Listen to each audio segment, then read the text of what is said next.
Assalamualaikum warahmatullahi wabarakatuh. Alhamdulillahirabbil alamin. Bersyukur kepada Allah Subhanahu wa taala karena kita masih diberikan limpahan rahmat dan karunia. Shalawat dan salam Allahumma shalli ala Muhammad wa ala ali Muhammad. Kita hormati Bapak Prof. Dr. Neswardi Jarinos MID selaku dosen pengampu mata kuliah metode mengajar khusus, dan juga kepada mahasiswi yang mengambil perkuliahan MMK. Nah, jadi pada perkuliahan ini kita sudah masuk ke minggu yang kedua ya. Nah, tentu ini penting sekali untuk kita tindak lanjuti tentang perkuliahan MMK ini.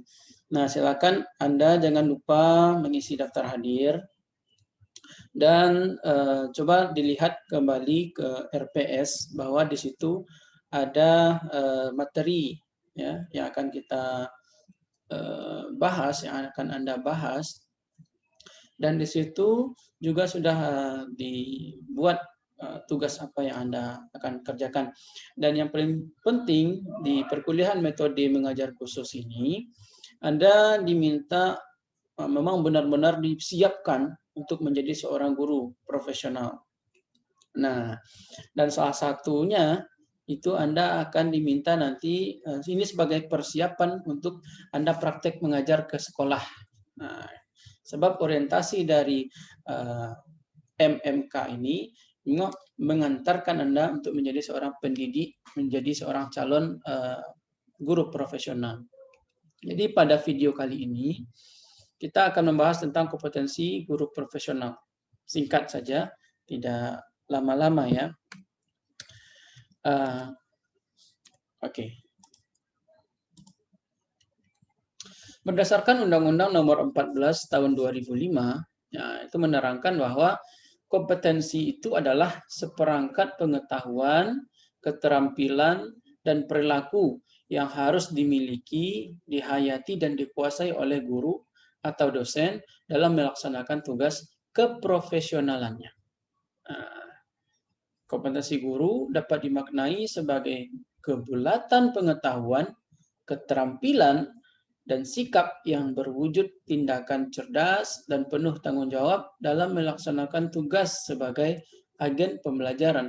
Nah, jadi di sini diterangkan bahwa kompetensi itu terbagi atas 3 ya, komponen inti: pengetahuan, keterampilan, dan perilaku. Nah, sikap dan perilaku sebenarnya.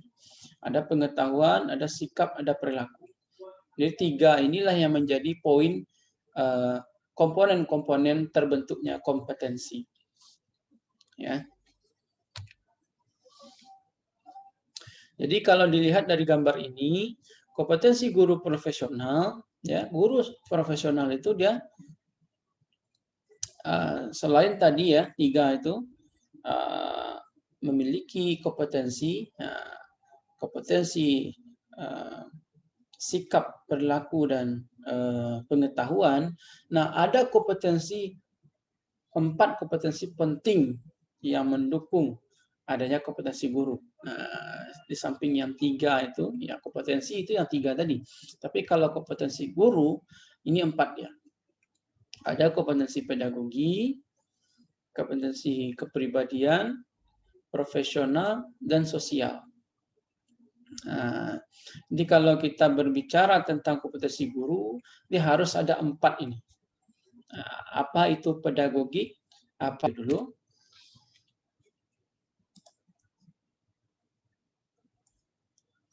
Sebentar.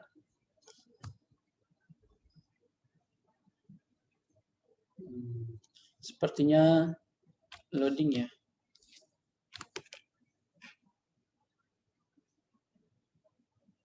Nah, jadi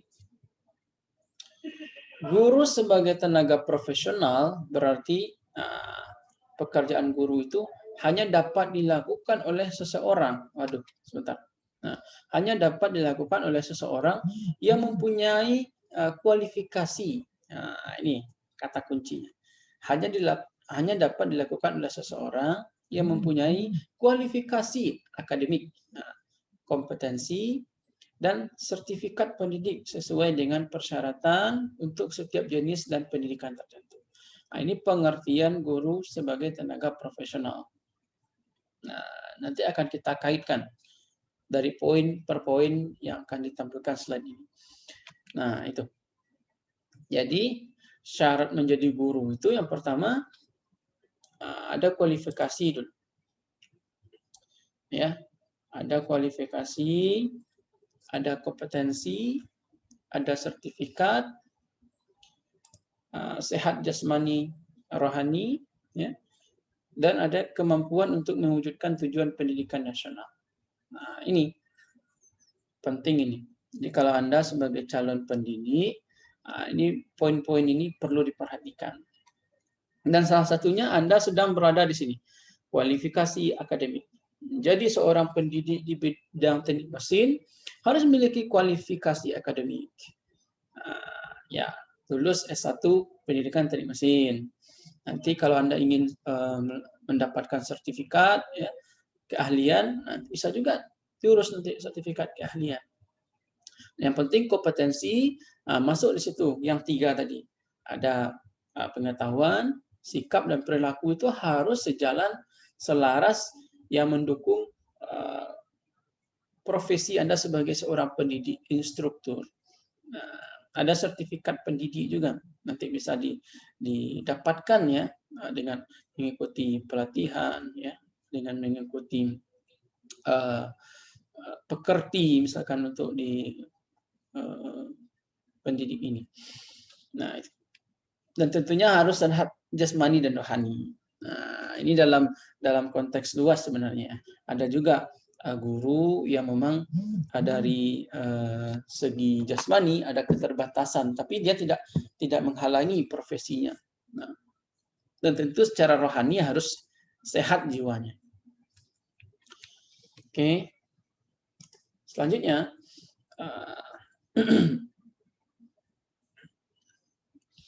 sebentar. Oke. Nah, kompetensi guru sebagai agen pembelajaran. Jadi ini sebenarnya peluang bagi Anda semua, karena ini sering disampaikan kepada para mahasiswa, peran-peran mahasiswa itu harusnya tidak hanya sekedar di kampus, tapi selepas ya dia tamat kuliah di wisuda, peran-peran mahasiswa sebagai agen of change, social control, iron stock, ya itu bisa dibawa kemana-mana, diaplikasikan dalam kehidupan. Nah, kalau seorang mahasiswa di bidang kependidikan seperti Anda, ya, itu juga sebagai agen perubahan di bidang pembelajaran. Nah, inilah dia 4 kompetensi yang harus Anda miliki agar menjadi seorang guru profesional. Dan itu tidak menutup kemungkinan Anda nanti bisa terapkan juga di perusahaan sebagai wirausaha dan lain sebagainya. Yang pertama itu kompetensi pedagogi. Yang kedua, kompetensi kepribadian, sosial, dan profesional. Nah, ini dia. Kalau kita bicara tentang kompetensi pedagogi, nah, Anda boleh searching di internet, itu berkaitan dengan bagaimana seorang guru melakukan, ya, mengelola suatu pembelajaran, mulai dari awal sampai ke akhir. Nah, kalau kita lihat di poin-poin ini, nah, yang pertama itu guru, ya, pemahaman wawasan atau landasan kependidikan, memiliki pemahaman, wawasan atau landasan kependidikan. Kita singkat saja, nanti baru kita bicara secara detail. Yang kedua, memiliki pemahaman terhadap peserta didik. Yang ketiga, pengembangan kurikulum, ya, memiliki kemampuan, pengetahuan, pemahaman tentang pengembangan kurikulum dan silabus. Yang keempat, memiliki kemampuan pemahaman tentang perancangan pembelajaran. Yang kelima, berkaitan dengan kemampuan pelaksanaan pembelajaran yang mendidik dan dialogis. Yang keenam, memiliki kemampuan pemanfaatan teknologi pembelajaran. Yang ketujuh, memiliki kemampuan untuk melakukan evaluasi hasil belajar, dan ke-8 itu memiliki kemampuan untuk mengembangkan peserta didik untuk mengaktualisasikan berbagai potensi yang dimilikinya. Nah, jadi bukan sekadar mengelola, ya, tapi ini sudah mencakup ini. Mulai dari rancangan kurikulum, ya, silabus, membuat pemahaman siswa, sampai kepada evaluasi, ya, bagaimana guru itu mulai mengukur tingkat pengetahuan siswa, ya, melakukan penilaian terhadap tes terhadap hasil belajar, sampai ke tahap melakukan evaluasi hasil belajar. Jadi kompetensi pedagogi ini, ya kalau dikaitkan dengan MMK sekarang, Anda diminta nanti tugas itu merancang pembelajaran mulai dari silabus, ya. Ini diingat ya, mulai dari silabus Anda akan diminta membuat SAP, satuan acara perkuliahan, per pertemuan. Anda juga diminta untuk membuat bahan ajar. Nah, itu akan dikumpul nanti di akhir perkuliahan sebagai tugas akhir. Oke, sebagai tugas akhir. Nah, itu salah satu kompetensi pedagogi, melatih kompetensi pedagogi. Nah, yang kedua itu kompetensi kepribadian, di mana di sini ada 10 poin tentang kompetensi kepribadian. Kalau kita baca sekilas, itu mulai dari mantap. Jadi seorang guru memiliki apa ya bahasanya kalau dikatakan mantap di sini. Nanti kita kaitkan di bawah. Ya, yang kedua berakhlak mulia. Ya, tentunya sebagai role model yang akan dicontoh oleh siswa, yang akan dicontoh oleh mahasiswa di tengah-tengah masyarakat, sesama guru harus memiliki akhlak yang mulia. Kalaulah guru memiliki akhlak yang tercela, itu merusak. Ya, itu akan merusak. Nanti kalau ada pertanyaan, silakan tulis saja di forum diskusi. Yang ketiga, itu harus arif dan bijaksana. Tentunya guru itu tidak pelin-pelan, ya.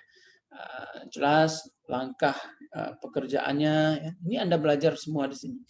Yang keempat, berwibawa. Nah, bagaimana seorang guru membawakan suatu pembelajaran layaknya memang seorang guru, ya. Terus stabil, tidak labil, ya, stabil di sini. Bagaimana perilaku guru, sikap guru, Anda tampil di kelas, tampil di luar kelas, ya, stabil, tidak update status yang negatif, ya. Selalu memotivasi. Ini penting, ini kompetensi kepribadian. Dewasa, ya, tentu haruslah guru ini dewasa. Jujur, ini poin penting ini, walaupun posisinya di poin 7, tapi jujur ini luar biasa. Seorang guru haruslah jujur. 8, menjadi teladan bagi peserta didik di masyarakat. Nah, ini tadi, ya. 9, secara objektif mengevaluasi kinerja sendiri. Jadi mampu untuk mengevaluasi kinerja sendiri. Dan yang ke-10, mengembangkan diri secara mandiri dan berkelanjutan. Nah, ini penting ini. Apalagi Anda ini kan sedang proses ini, pengembangan diri secara mandiri dan berkelanjutan, didukung oleh dunia pendidikan. Anda masuk ke universitas, nanti bisa Anda lanjutkan S2, ya, S3, banyak ikut pelatihan di luar dan sebagainya. Ini penting sekali. Nah, yang ketiga, kompetensi sosial. Nah, tentunya kita sebagai manusia, sebagai makhluk sosial tidak bisa terlepas dari ini, ya. Nah, ada kemampuan kompetensi sosial. Tentunya harus mampu berkomunikasi, lisan, tulisan, isyarat. Kedua, menggunakan teknologi komunikasi dan informasi secara fungsional. Nah, sekarang ini di tengah-tengah COVID, Anda memang diminta jeli bagaimana menggunakan teknologi, bagaimana belajar online dan sebagainya. Nah, ini harus dikejar ini di tengah-tengah kondisi sekarang ini. Nah, bagaimana nanti di SMK Anda mengajar, ya, atau nanti ada yang menjadi dosen mengajar secara online. Dan salah satunya dengan video ini upaya untuk bagaimana kompetensi sosial berkomunikasi ya, kemampuan berkomunikasi secara langsung, tidak langsung melalui video dan sebagainya. Bergaul secara efektif dengan peserta didik, sesama pendidik, tenaga pendidikan, pimpinan, orang tua, dan lain sebagainya. Bergaul dengan masyarakat, ya, prinsip-prinsip persaudaraan dan sebagainya. Nah, ini penting. Yang keempat, kompetensi profesional. Nah, jelas lah. Tentu seorang guru harus memiliki kemampuan tentang suatu bidang yang akan diajarkan kepada siswa. Ya, dan ini menunjang sekali kepada tercapainya tujuan pembelajaran. Ini berkaitan dengan isi, berkaitan dengan konten pembelajaran, konten ilmu pengetahuan di situ. Nah, kalau Anda berbicara tentang teknik mesin, ya apa yang Anda ajarkan tentang teknik mesin? Pengelasan misalkan, ya tentu harus memiliki kemampuan, keahlian di bidang pengelasan. Nah, itu terkait dengan ini ya, 4 kompetensi guru profesional. Nah, nanti silakan Anda ulangi, baca-baca, dan kembangkan referensi dari internet, ya, dari video-video di YouTube dan sebagainya terkait dengan 4 kompetensi guru profesional. Ya, untuk sekarang saya rasa itu dulu videonya. Nanti kita kembangkan, dan yang paling penting tugas Anda adalah sekarang sudah mulai merancang kalau di SMK itu RPP namanya. RPP, ya, silabus RPP, job sheet, bahan ajar. Oke, ada 4 itu. Silabus, RPP, job sheet, bahan ajar. Ya, saya rasa itu saja dulu. Saya akhiri. Assalamualaikum warahmatullahi wabarakatuh.